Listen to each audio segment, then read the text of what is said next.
Assalamualaikum warahmatullahi wabarakatuh. Sobat NU sekalian yang dirahmati Allah, jumpa lagi di podcast ITS NU STAIS Pasuruan, kampus kebanggaan warga Nahdliyin khususnya di Kabupaten Kota Pasuruan. Kali ini kita akan coba membahas tentang salah satu program unggulan dari PCNU Kabupaten Pasuruan, khususnya yang berkaitan dengan suksesi ibadah haji. Yang kali ini insya Allah kita akan membahas tentang program-program KBIHU An-Nahdliyah. Dan alhamdulillah bersama kita sudah hadir Ketua KBIHU An-Nahdliyah Kiai Haji Sobih Asrori atau akrab dipanggil dengan Gus Sobih. Assalamualaikum Gus. Waalaikumsalam Ustadz Ilham.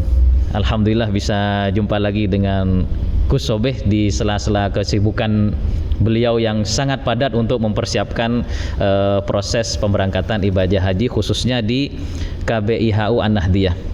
Nah, Gus, kita akan bincang-bincang dan menggali banyak informasi tentang KBIHU An-Nahdliyah yang insya Allah sebentar lagi akan ikut serta mensukseskan ibadah haji khususnya. Tapi sebelum itu biar juga teman-teman atau sobat NU tahu itu sejarah KBIHU An-Nahdliyah itu seperti apa, Gus? Terima kasih Ustadz Ilham. Sebenarnya KBIHU An-Nahdliyah ini adalah KBIH, bukan salah satu KBIH yang lahir awal, bukan. Ini akhir-akhir aja, dan alhamdulillah sampai hari ini An-Nahdliyah adalah KBIHU yang paling dipercaya oleh Alhamdulillah. Alhamdulillah. Karena dan saya dengar sendiri itu Gus, testimoninya luar biasa. Karena pesertanya pokoknya ikut Gus Sobih begitu. Jadi intinya begini, dulu saya haji itu tahun 2021. Iya. An-Nahdliyah lahir itu tahun 2022. 2002. Iya, 2002. 2002 sejarahnya pada saat itu Rois Suriah NU cabang Kabupaten Pasuruan adalah almarhum Al-Maghfurlah Kiai Ghafur Bukul. Waktu itu ada salah satu jamaah haji yang pulang tanpa melaksanakan tawaf ifadah.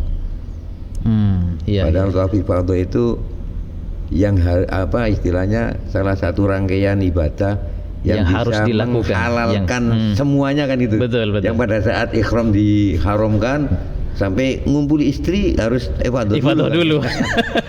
Ada yang belum tawaf ifadah. Waduh. Tapi beliau yang melaksanakan haji yang belum tawaf ifadah ini merasa kalau dia belum tawaf ifadah, langsung datang di Pasuruan matur sama Kiai Ghafur. Iya. Otomatis kan harus balik lagi. Karena ifadah tidak dibatasi waktu kan. Betul. Kapanpun boleh kan gitu. Kapanpun boleh, walaupun pulang dulu ke Indonesia enggak apa-apa, tapi kan nggak mesti bisa umurnya kita. Tapi kan larangan-larangan tetap berjalan. Tetap berjalan. Itu Haji Jamal nanti kan. Akhirnya waktu itu masih belum banyak travel umroh kayak sekarang. Kalau ada orang mau ke Haramain harus umroh dulu. Betul. Cari travel Surabaya atau Jakarta. Kalau sekarang promo umroh itu di banyak. RT RW pamflet banyak. Itu akhirnya sama Kiai Ghafur dianjurkan dan diwajibkan kembali lagi golek travel umroh. Awakmu rono harus melaksanakan ifadah. Kemudian saat itu saya juga jadi pengurus NU, ada di lembaga apa lupa saya waktu itu. Kiai Imron Mutamakin waktu itu ada di Lajnah Baksul Masail. Beliau dipanggil oleh Kiai Ghafur, termasuk saya ikut. Kiai Imron Mutamakin, Gus Hakim Jaili, kemudian bertiga dipanggil oleh Kiai Ghafur. intinya disuruh mendirikan yayasan kelompok bimbingan ibadah haji. Disuruh langsung perintahnya jenengono An-Nahdiyah. Ojo ndelok keuntungan sing penting pelayanan. Iya. Ojo ndelok keuntungan sing penting pelayanan. Waktu itu jamaah kita pertama 24, 30. Ya mesti per tahun tekor terus untuk memberangkatkan petugasnya aja. Tekor berapa tahun itu ya. Akhirnya kita dirikan dan alhamdulillah sampai detik ini mungkin dengan pelayanan-pelayanan yang diberikan oleh An-Nahdiyah kepada jamaah haji, sekarang An-Nahdiyah termasuk salah satu, bukan salah satu, ini KBIH nomor 1. Iya. Kalau melihat dari sisi jamaah yang jumlah ikut jamaah, ya, jumlah jamaah. Yang lain dikit-dikit kita walaupun kepotong berapa persen, tapi sekarang terbanyak 120 jamaah. 120 jamaah. Iya. Yang lain kalau ada yang 2019 itu berapa Gus? Sampai 200 ya? Oh lebih 200. Hampir 300. Karena itu kan booking berapa lantai itu hotel itu. Subhanallah. Nah, ini menarik sekali Gus, semangat untuk mendirikan KBIHU An-Nahdiyah. Dulu kan namanya KBIH saja Gus ya kan? KBIH. Yang belakangan ada U-nya itu sejarahnya gimana itu Gus? Jadi dulu kita mendirikan KBIH itu istilahnya KBIH itu berdiri karena keprihatinan para ulama melihat jamaah haji. Karena undang-undangnya begini, undang-undangnya itu amanatnya berbeda-beda. Undang-undang haji yang lama, saya lupa nomornya tahunnya ya. Yang lama itu sistemnya kan muassasah. Iya. Muassasah. Kemudian jamaah haji dititipkan ke syekh. Ke syekh dulu zaman dulu, zaman Bamba kita dulu. Kemudian undang-undangnya dirubah undang-undangnya yang memberikan amanat di dalam undang-undang itu kepada jamaah haji supaya mandiri. Mandiri. Jadi sebelum berangkat dikasih manasik oleh Kemenak, kemudian sudah dibentuk ketua rombongan, dibentuk ketua regu, di sana dicul. Nggak ada yang bimbing gitu loh, nggak dari dari syekh. Akhirnya banyak yang lolak-lolok, terutama mohon maaf karena haji ini memang sudah catatan dari Allah kan ya. Kadang-kadang punya uangnya ya nggak haji, kadang-kadang orang bodoh-bodoh dulu nggak ngerti ilmunya haji kan sudah dapat ditakdirkan berangkat haji, di sana lolak-lolok. Akhirnya setelah itu keprihatinan para ulama banyak mendirikan KBIH. Sementara setelah berdiri KBIH itu dianggap KBIH ini oleh pemerintah, mungkin oleh Kemenak, katanya ingin gitu, katanya ingin. Jadi tanpa ada akomodir di dalam undang-undang. Jadi itu sebenarnya inisiatif masyarakat yang mendirikan. Inisiatif masyarakat. Jadi tidak ada payung sebelumnya, tidak ada payung hukumnya. Akhirnya disepelekan. Mohon maaf, nggak ada KBIH yang nakal, ada KBIH yang benar. Kan mohon maaf, saya itu tahu sendiri di Mekah itu mungkin Ustadz Ilham pernah melaksanakan ibadah haji. Dari KBIH lain itu masa tarian di Mekah itu sampai 15 juta di Mekah saja. Ada sampai yang 10 juta di Mekah itu kan. Padahal di Indonesianya juga ditarik berapa gitu kan. Betul. Loh, kayak gitu itu ada catatan sendiri oleh pemerintah.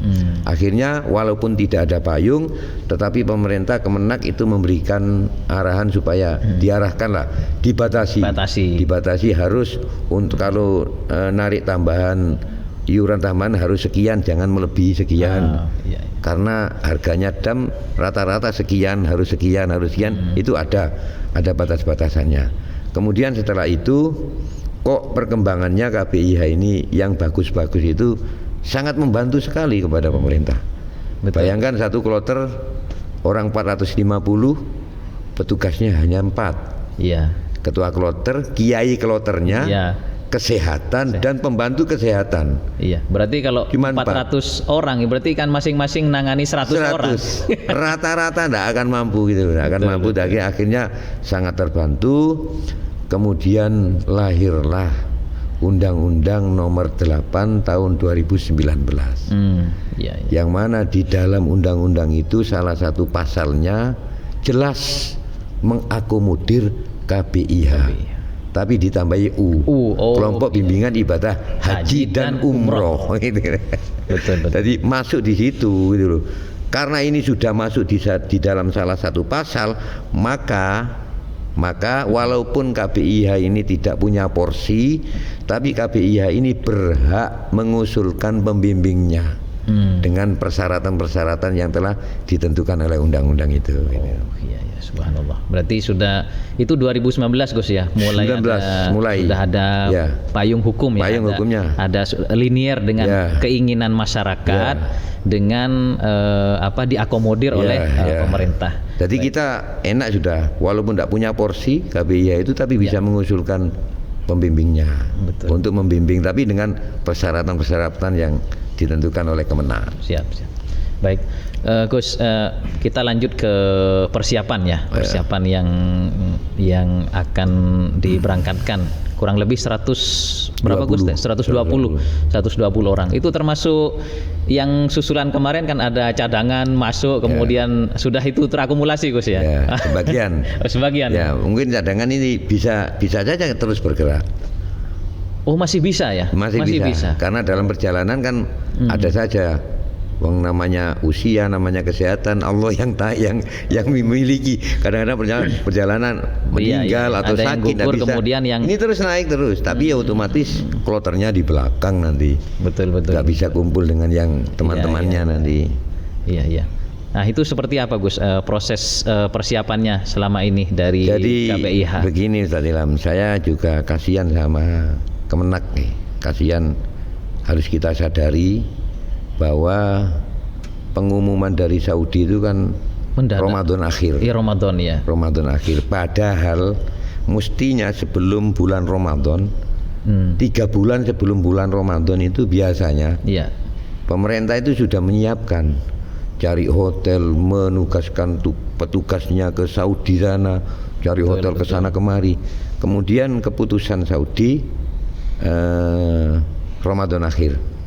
Otomatis persiapan hanya 40 hari. Betul. Mestinya persiapan 4 bulan ditempuh hanya 40 hari. Jadi terdapat kekurangan di sana sini. Termasuk petugas-petugas pembimbing ibadah dari jamaah yang diusulkan oleh KBIHU, juga petugas haji daerah. Tadi malam SK-nya baru keluar. Padahal subuh tadi sudah berangkat kloter pertama. Tadi malam baru keluar SK-nya. Kenapa kok baru keluar SK-nya? Saya juga menyadari ini juga perlu kita ambil hikmahnya lah. Jadi Menteri Agama ninjau lokasi ke Saudi itu 10 hari yang lalu. Seandainya Menteri Agama tidak 10 hari yang lalu meninjau lokasi, mungkin gagal haji dari Indonesia ini. Oh, seperti itu Gus? Iya. Ternyata setelah ada belum ketersiapan di sana yang harus Pertama, kita sudah diputuskan oleh Kementerian Agama bahwa harga BP, biaya ibadah haji, biaya perjalanan ibadah haji, BP namanya, itu 42 berapa gitu loh. Ya, betul. 42 juta berapa. Itu pun jamaah akan mendapatkan biaya optimalisasi, mestinya akan 85 juta. 85 ya. Kemudian setelah diputuskan, kepresnya sudah keluar, Pak Menteri Agama ke sana, ternyata kerajaan Saudi minta tambahan.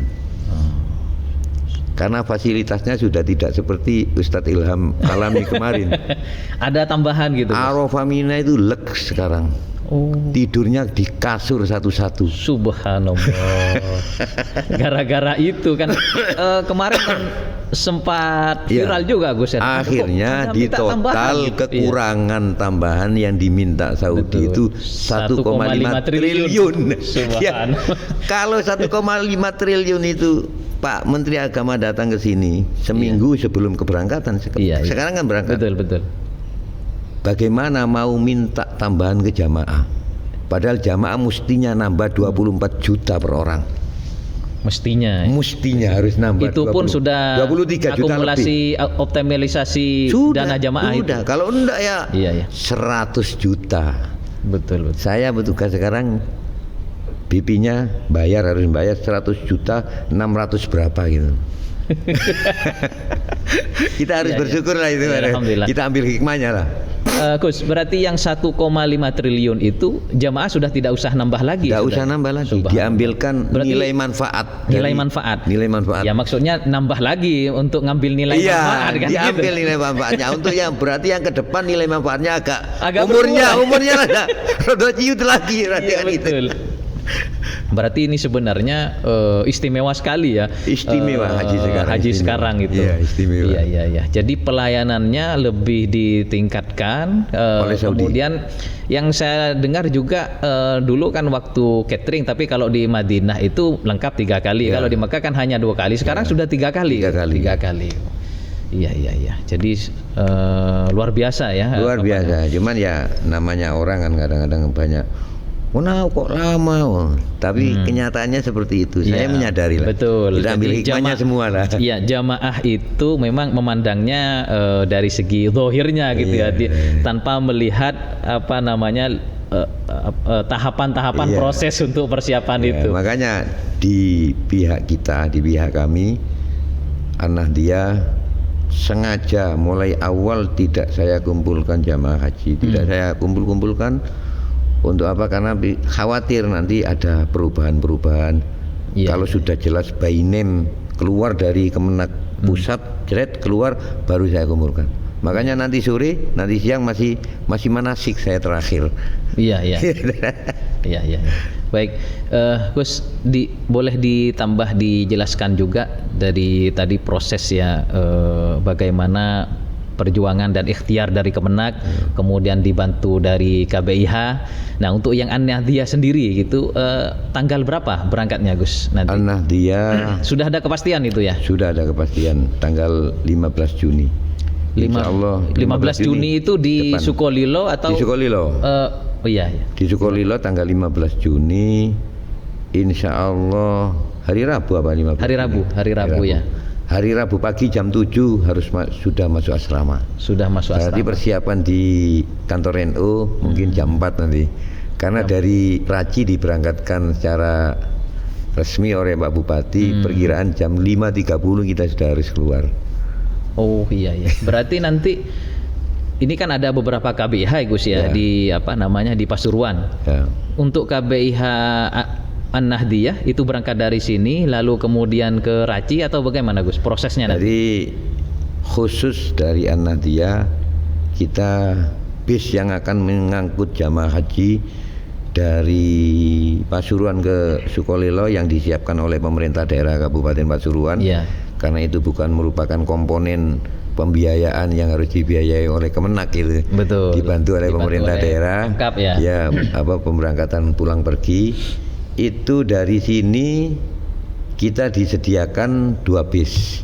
2 bis. 122 bis. Ya, sebetulnya isinya 1 bis itu 45. Tapi kita mengalah, kita mestinya 3 bis, tapi tidak penuh 3 bis. Yang 1 bis kita berikan kepada KBIH lain. Nanti yang terpenting di Raci berkumpul. Nanti 2 bis ini nanti ada yang mencar-mencar ke bisnya, kembali ke bisnya masing-masing. Ya, artinya nanti nyampe Sukolilo jadi 1 kan ya. Ya, jadi 1. Jadi kalau yang An-Nahdiyah pelepasannya tetap di sini Gus ya. Tetap dari sini. Kemudian transit untuk mengikuti prosesi pelepasan dari Pak Bupati. Ya. Berarti dari Raci kemudian langsung ke Sukolilo. Terus juga perlu diketahui Ustaz Ilham ya. Saya untuk tahun ini tidak mengajukan pembimbing ibadah dari KBIH, tetapi saya mengajukan dari PHD, petugas haji daerah. Karena kalau PHD itu di cover oleh Pemkab, Gus. Jadi PHD itu dalam undang-undangnya boleh dibiayai oleh APBD. Tetapi Pasuruan sejak tahun 2000 berapa, kebetulan saya waktu itu juga ada di komisinya. Saya juga pernah dulu tercover PHD, TPHD yang dulu itu namanya TPHD, tim petugas haji daerah. Sekarang PHD istilahnya undang-undang. Dulu saya juga pernah, tetapi saya tidak mengambil jatah itu. Saya berikan kepada kiai yang lain. Kemudian tahun keduanya saya mengusulkan tidak dibiayai oleh pemerintah daerah.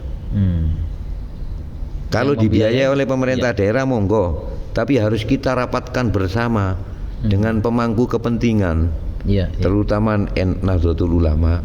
Betul. Dirapatkan bersama kriterianya itu apa. Kalau nggak jelas kriterianya dibiayai oleh negara, padahal sekarang sudah 100 juta. Iya. 1 juta. Saya mengusulkan Pak Bupati bisa mengusulkan dari daerah, punya jatah sendiri-sendiri sesuai dalam undang-undangnya itu. Iya. Dilihat jamaah hajinya dari daerah situ berapa, nanti jatahnya PHD berapa, kebutuhannya berapa. Itu hak prerogatif Pak Bupati untuk mengusulkan. Saya sekarang berangkat dari PHD, tetapi biayanya dibiayai oleh Ahmadiyah juga, KPIHU ya biayanya. Kita bayangkan 120 untuk biaya petugasnya saja sudah berapa. Iya. Artinya begini. Secara hitung-hitungan memang ya tidak profit. Iya, tidak profit.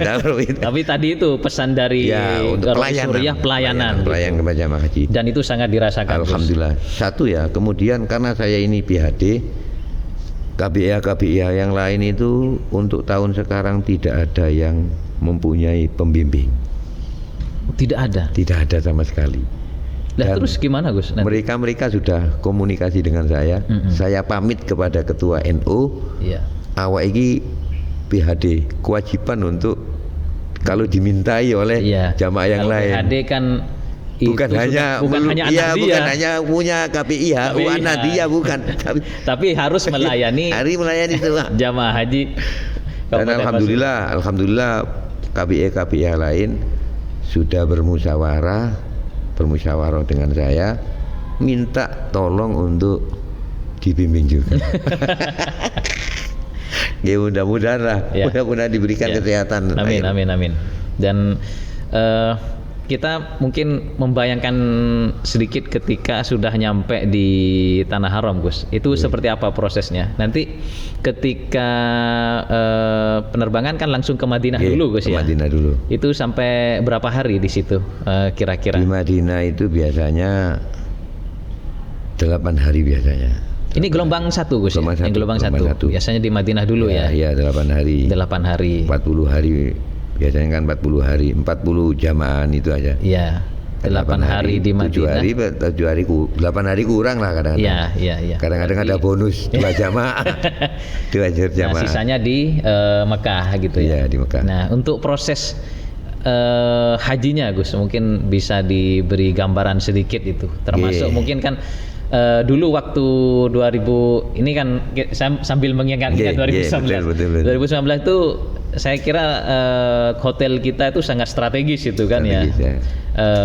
Ada di tengah-tengah itu. Nah, untuk sekarang gimana Gus? Sama Ustaz, hotel kita di Masjid Asil di Mahbas Jinnya. Hotel kita di Mahbas Jin. Cuman yang perlu, makanya saya Ahmadiyah ini tidak saya susun program kegiatan di Madinah Mekah, karena kadang-kadang kan kalau kami susun dari sini dipaiduin aja jamaah, ditempelkan di tembok lu. Betul. Kok beda dengan jadwal? Ya. Nggak, itu lihat kondisi. Salah satu contoh begini. Kalau dari Mahbas Jin biasanya kita balang jumroh tanggal 11, 12, 13 kan dari hotel. Lebih dekat dari hotel. Cuman minusnya enggak dapat jaminan. Betul. Cuman masak sendiri 3 hari. Selama 3 hari masak sendiri. Kalau melihat pelayanan Saudi kayak begitu, kami kan belum tahu langsung. Betul. Nanti kalau nyampe ke sana kami survei, kami lihat kayak apa pelayanan baru itu. Betul. Kalau pelayanan baru itu seperti yang diberitakan, kasur seperti itu, untuk apa kita ke hotel? Iya. Gitu. Jadi apa toiletnya juga tidak antri seperti kemarin. Betul. Untuk apa kita ke hotel? Iya. Lebih baik ke situ aja. Makan nggak ada jatah 3 hari, Fasilitas 1 hari sudah 3 lengkap. fasilitas lengkap. Ya karena dulu itu ke hotel karena memang secara tempat sudah Lah, agak penuh gitu kan. Bukan agak penuh, Ustadz Ilham. Jadi begini, kita tahu bahwa Saudi itu tidak menambah tempat. Artinya jatah Indonesia, seandainya jatah Indonesia itu dikasih kemah 4, Ya. berapa puluh tahun ya kemah 4 itu aja. Padahal jamaah haji Indonesia selalu minta tambahan kuota. Satu kemah biasanya isi 20. Tahun depan minta tambahan kuota, tambah 20 lagi, tempatnya tambah sesama, tetapnya tetap. Jadi waktu kemarin jenengan haji tahun 2019 itu jatah satu orang di dalam kemah itu 0,9 meter. 0,9 meter. Iya, nggak Jadi, sampai 1 meter. Berarti harus mestinya berdiri ya. Dot. Jadi tidak kebayang ya. Nggak kebayang. Tidurnya itu harus Ya. Tapi itu pengalaman yang mengesankan. Jangan tahu sendiri sih kuaki kayak gitu. Kalau diatur kita tidurnya berapa? Mesti kan butuh Betul. panjang berapa kan? Iya. Itu 0,9 ya. Ya. Jadi pertimbangan saya itu akhirnya kita kembali ke hotel. Ya, banyak juga akhirnya KBH lainan pada ikut pulang. Betul. Jadi dari yang dijelaskan Gus Sobeh tadi memang pelayanan untuk tahun ini lumayan lebih ditingkatkan gitu Gus. Kayaknya Baik begitu, itu dari kayaknya fasilitas maupun juga konsumsi gitu. Ya. Dan memang tidak sebanyak yang di 2019 Gus ya, Ya, karena betul, ya. pada saat itu kan memang full. Sekarang kan hanya berapa? 1 juta ya. 1 juta. Sedunia kan hanya 1 juta. 1 juta. Kalau kemarin kan 2,5 juta ya. Ya, hampir 3 juta. Hampir 3 juta ya. 3 juta. Nah, jadi mungkin tidak begitu sesak ya kalau kebayang. Tapi entah apa yang faktanya nanti di lapangan gitu. Tapi mungkin Ustadz Ilham sendiri juga tahu banyak teman-teman Ustadz, teman-teman yang kemarin melaksanakan umroh. Ya. Mungkin perbedaannya sekarang saya sampaikan kepada jamaah, kalau dulu beli teh susu hanya 1 real, mungkin sekarang 2 atau 3 real. Naik Gus ya. Kayaknya begitu. Itu faktor apa Gus? Dari apakah inflasi di Mekah atau anggaplah mumpung ada jamaah haji atau seperti apa ya? Ya, selain itu mungkin ya pengaruh kemarin kan pandemi, kemudian pelayan dari luar negara itu kan banyak yang pulang. Iya. Gak ada pelayannya. Betul. Itu banyak dilayani sendiri Gus ya. Okay. Termasuk juga Ustaz Ilham, sampai detik ini saya nanya kepada mukimin, termasuk mukimin yang menjadi ustadz di sana. Iya. Kan ada mantan ustazah Salafiyah Bangil itu kan jadi ustadz juga di sana, di sekolah NU di Mekah. Iya. Kemudian suaminya juga tukang azan. Itu saya tanya, ya apa kondisi hajian bakali? Kira-kira mukimin iso nglakoni haji apa enggak? Katanya, embo iki kok gunjang-ganjing. Iya. Berita sing santer, walaupun mukimin itu harus pakai tasreh. Harus pakai izin. Dan izinnya mahal kan? Mahal. Saya melihat makanya bukan ada sensor apa gitu Gus yang ya harus ada tasreh itu, barcode, dan itu bisa masuk. Makanya, siapapun itu walaupun mukimin, kalau tidak ada barcode itu tidak boleh masuk Gus ya. Kalau zamannya Ustadz Ilham, kalau mukimin melaksanakan ibadah haji, mabitnya kan di jalan-jalan itu. Ya. Pakai kemahnya anak-anak itu biasanya dipakai. Betul. Sekarang kan nggak bisa seperti itu, pegang. Katanya seperti itu. Oleh sebab itu berdampak sekali kepada orang-orang yang mau titip badal Titip haji. badal. Iya. Sekarang saya telepon sana, ya opo, aduh ngapunten, koyoke mboten saged. Umpami yo saged ngoten ndure welasan niku, waduh, ya wis matur nuwun delok kondisine ae. Ya untungnya kita sekarang punya apa? Punya ATM. Iya. Bisa dibawa ke sana, bisa ngambil tarik di di sana. sana ya. Kalau seandainya kita bawa uang cash kan repot. Betul. Ternyata ndak bisa melaksanakan kowo mulai maning duit. Iya, Sekarang iya, kan iya. bisa diambil, kasihkan kan enak itu. Betul. Gus, apa pesan atau untuk jamaah yang khususnya yang ikut An-Nahdiyah itu untuk persiapan yang sebentar lagi berangkat ini? Oke. Ya, terima Kira-kira kasih. apa yang perlu dipersiapkan gitu kan? Ya, terima kasih. Kami selaku Ketua KPIHU An-Nahdiyah PCNU Kabupaten Pasuruan menghimbau kepada seluruh calon jamaah haji pada umumnya, pada khususnya jamaah KPIH An-Nahdiyah, sementara sampai tanggal 15 Ya. barangkali tidak punya kepentingan yang mendesak, tidak punya kepentingan yang sangat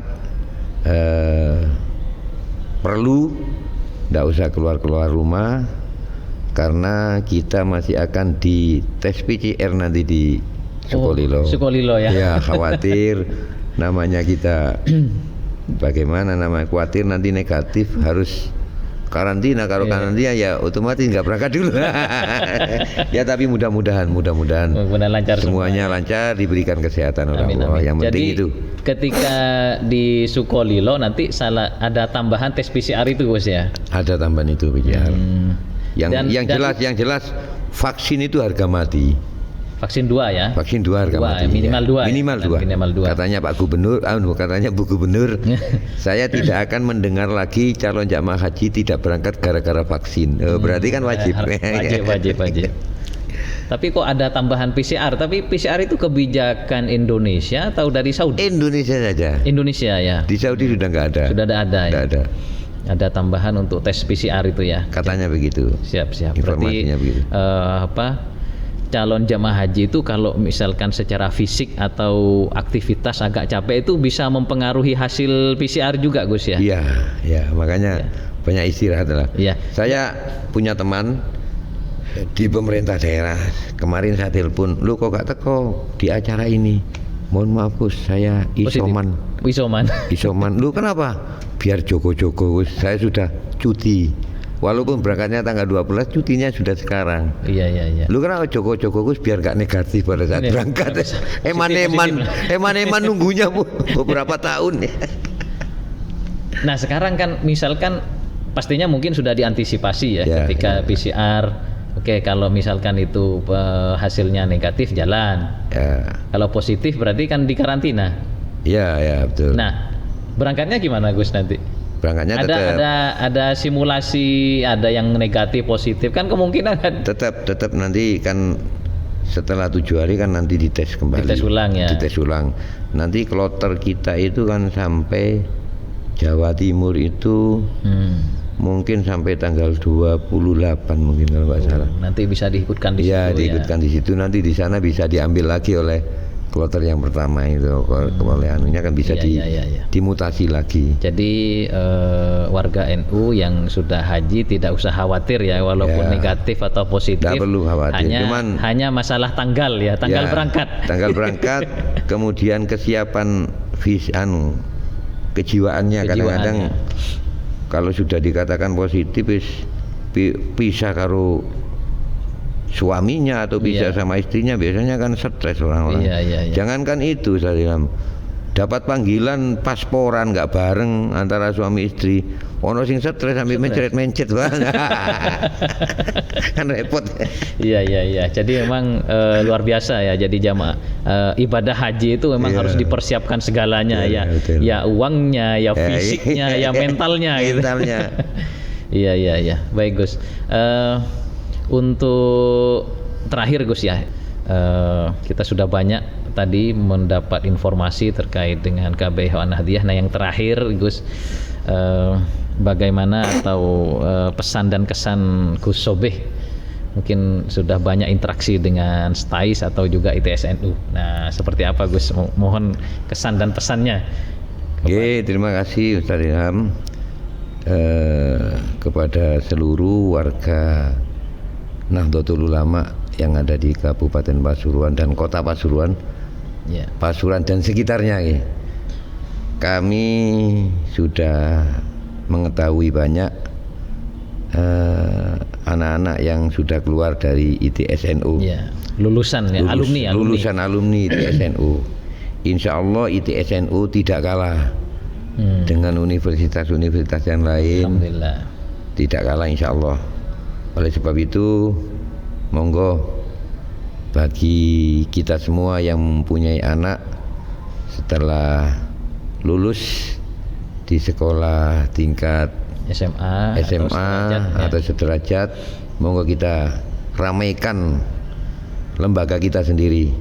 Siap. Kita daftarkan bareng-bareng ke ITSNU yang ada di komplek perkantoran PCNU Kabupaten Pasuruan. Baik. Terima kasih. Sama-sama Gus. Makasih banyak, luar biasa. Ini salah satu narasumber kita yang banyak pengalaman khususnya di pelayanan di jamaah haji. Terima kasih atas hadirnya dan warga NU sekalian, sobat NU sekalian yang dirahmati Allah. Demikianlah bincang-bincang kami dengan beliau Ketua KBIHU An-Nahdliyah Kiai Haji Sobih Asrori yang banyak sekali mengupas tentang sejarah KBIHU An-Nahdliyah dan juga prosesi ibadah haji yang sebentar lagi akan dilaksanakan. Mudah-mudahan ini banyak bermanfaat khususnya yang akan berangkat haji. Demikian dan mudah-mudahan kita nanti bisa kembali lagi di podcast berikutnya. Wallahul muwaffiq ila aqwamit thoriq. Assalamualaikum warahmatullahi wabarakatuh. Waalaikumsalam warahmatullahi wabarakatuh.